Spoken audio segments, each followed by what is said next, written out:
Chapter 5. Keep thy foot when thou goest to the house of God, and be more ready to hear than to give the sacrifices of fools, for they consider not that they do evil.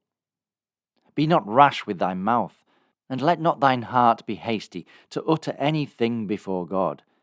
For God is in heaven, and thou upon earth, therefore let thy words be few.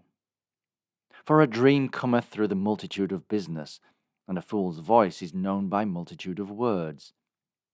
When thou vowest a vow unto God, defer not to pay it, for he hath no pleasure in fools. Pay that which thou hast vowed. Better is it that thou shouldst not vow, than that thou shouldst vow and not pay.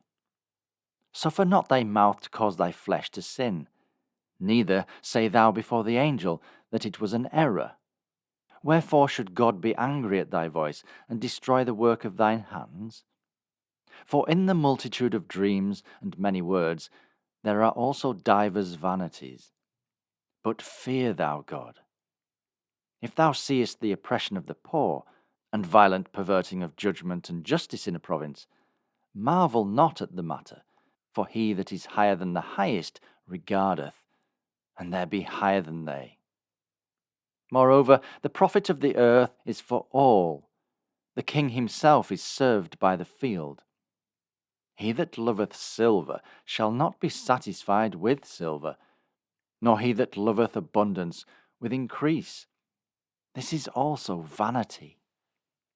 When goods increase, they are increased that eat them. And what good is there to the owners thereof, saving the beholding of them with their eyes?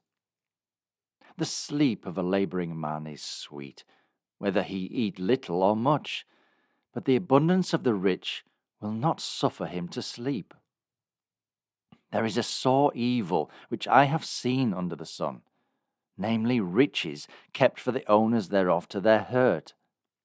But those riches perish by evil travail, and he begetteth a son, and there is nothing in his hand. As he came forth of his mother's womb, naked shall he return to go as he came, and shall take nothing of his labour, which he may carry away in his hand. And this also is a sore evil, that in all points as he came, so shall he go. And what profit hath he that hath laboured for the wind? All his days also he eateth in darkness, and he hath much sorrow and wrath with his sickness. Behold that which I have seen.